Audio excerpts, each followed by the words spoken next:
A very warm welcome to this, our fourth virtual Burnaby recital. Fingers are firmly crossed that it will be the last, or at least the last we are obliged to hold in virtual form. But I hope that this fourth one will be, like the other three, in its own way, a very special occasion. Slightly unusually today, our recitalist is a current student of the college. Mark Zang is the senior organ scholar. He's in his third year reading music. And he is not just an accomplished organist and conductor, a very fine tenor, a skilled composer, he is also a virtuoso pianist. He came to us from the Purcell School, and he's rarely been far from a set of piano keys since. He's played in a remarkable proportion of the weekly chamber music recitals organised by ECMS, as well as further afield, both as an accompanist and as a soloist. Today we see him at the keys of the Bösendorfer grand piano in the old library, and Mark has spliced into the recording introductions to his pieces, which he's recorded at the keys of another piano, the grand piano in the senior organ scholars set, E3 front court. So I don't need to say very much about the programme. It's a programme of romantic and late romantic, indeed post-romantic music, going from two more familiar names, Schumann and Chopin, to two perhaps less familiar ones, Medtner and Kapustin, who I hope you will agree are well worth getting to know. It's a programme of wonderful variety. There is lyricism, there is high drama, there is jazz, and there are a very large number of notes. I hope you enjoy it. Hi, and thank you for tuning in to my recital. I've got I think, an exciting programme for you today. We start with the Romantics, Schumann and Chopin. The first thing I'm going to play to you is the first movement of Schumann's third piano sonata, which actually he wrote before his second, but this is how publishing works sometimes.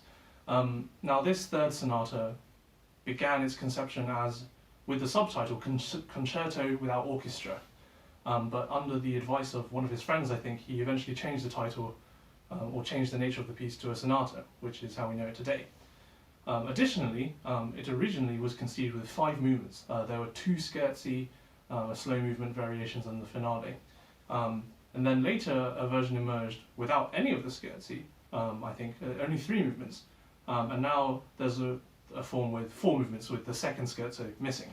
None of this is particularly relevant, I suppose, because I'm only playing the first movement, but it's interesting information nonetheless. In the first movement, Schumann takes a slightly different approach to sonata form, in that he essentially dispenses with the whole of the development. He tricks you into thinking there is one. He tricks you into thinking that the recapitulation is a fake one, but then it ends up actually being real in quite a sleight of hand sort of trick that he just slides back into the recap. In this movement, and also in this piece generally, especially the final movement, if you have time to listen to it, Schumann makes lots of really interesting rhythmic tricks. In the first movement particularly, often he sort of displaces the downbeat of the bar by 1 beat onto the second beat. So sometimes the meter can sound a bit weird. Rest assured that it is in fact in 4/4 all the way through, but it doesn't sound like that. Sometimes it feels like there are beats missing or something's been added in. So beware for that.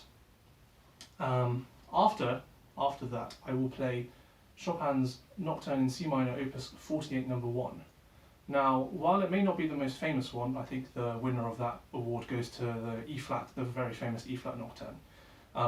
The opus 48, number 1 C minor Nocturne is probably, I've heard it described by many people as being the most dramatic and the most emotional, even the most difficult, and it certainly is a very, very emotional journey.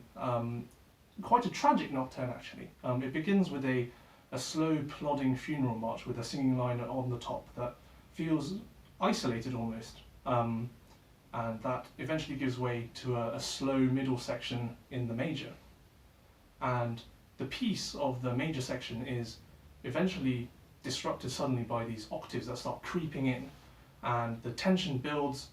We get an ecstatic climax in C major, and we eventually return to a recap of the original melody, only this time with much more agitated and frantic almost.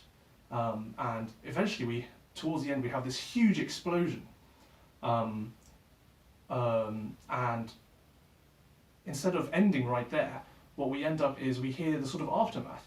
the sort of smoke and ashes burning away at the end, as if there's nothing left. So I hope you enjoy.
now we come to the slightly less familiar part of my program.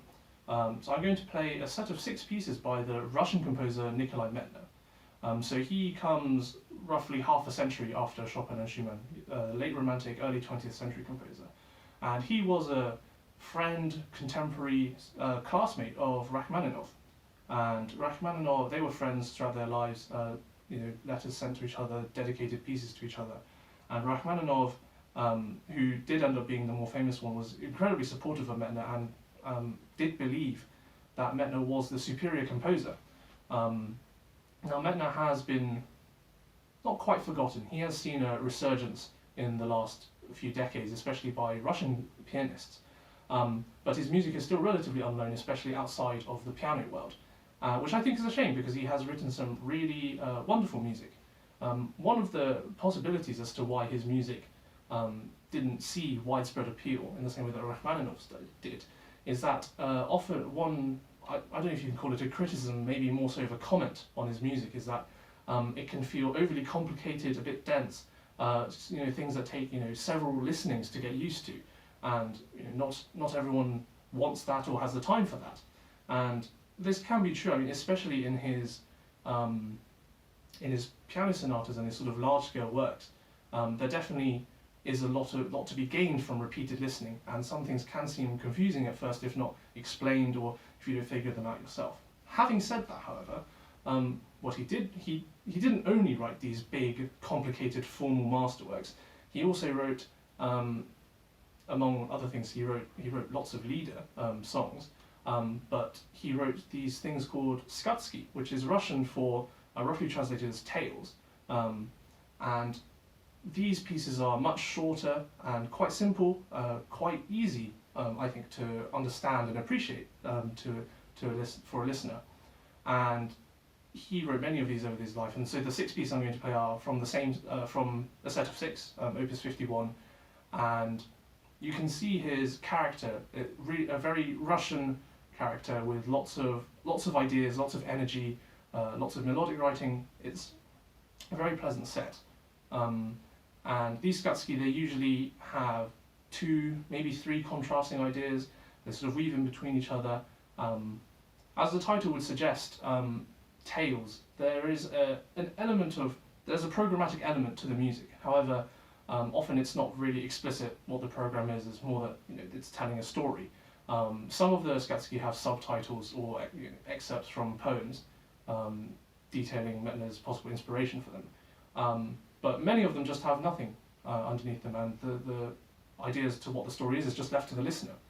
Now, in this set of 6, there isn't really a motivic thread that links everything together. There isn't a recurring theme that appears in each one.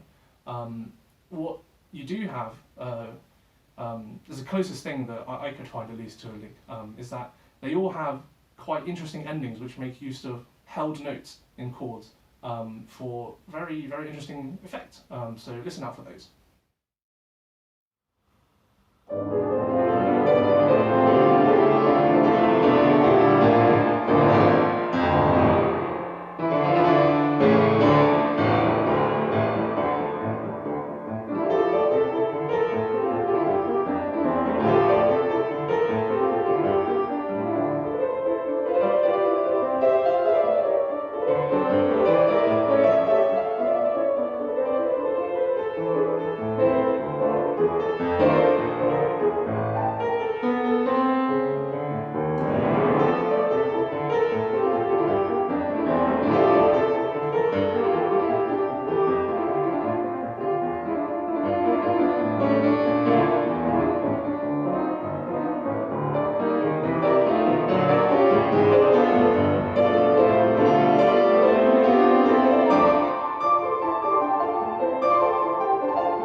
to round off this program, I'm going to play two etudes by the Russian composer Nikolai Kapustin. And this music is very different in nature to the other things that we've heard today, in that Kapustin was a composer who was both learned in both the classical tradition as well as the jazz tradition, and he combines them very masterfully. He's clearly an expert at the piano, and he clearly also has a lot of mastery over things like jazz improvisation techniques and so on. His music has been described as written out jazz, to put it simply, and these 8 etudes all make use of the general pattern where you have an initial theme or a head, and then after that you have an improvisation over the top of it, using the same chords as before. And so for these two etudes, if you listen carefully or closely, you will notice that the first half is essentially the first hearing of the theme, the head, and then the second half is a sort of redressed, retextured, new melodies, possibly even some harmonic changes, but it's generally, you could sort of put it on top of the first half and it would make sense. And it's very virtuosic. In fact, the whole set it's a very good set of 8 etudes. I encourage you to listen to them if you want, if possible. There's a recording of the composer himself playing these etudes on Spotify. So these two etudes, number 6 and number 8, I'm playing are Pastoral and Finale, respectively. I will not be playing the 7th etude as stated on my program for physical reasons, but I hope you enjoy nonetheless.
Well, thank you, Mark, for an absolutely superb performance. Honestly, every time I hear you, I marvel at your ingenuity and the brilliance of your playing. And actually, I really wanted to be there in the old library with you. It's been so long, hasn't it, since we've been face to face for these concerts. I'm missing them horribly. But again, I think, Mark, you've just given us a beautiful evening. And whether you're playing Chopin, whether you're playing Schumann, Medtner, or Kapustin, not all composers that I knew. What you're doing is you're giving us a brilliant performance and new pieces to think about, new music to engage with, and just a wonderful experience. So we're very grateful to you, Mark. This is a tense time of year for undergraduates, and you've had a lot on your plate. So we're incredibly pleased that you were able to do this for us. I hope all of those who are listening in will stick with us, because we will go back to face-to-face Burnaby concerts before too long. And I think we just need to be really grateful to everyone who's helped us keep music alive and well in Emma during this very challenging time.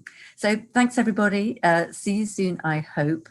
And as we enter the summer and some semblance of normality, I hope we can be optimistic about the future of music and the future of getting together in Cambridge. Thanks all very much indeed.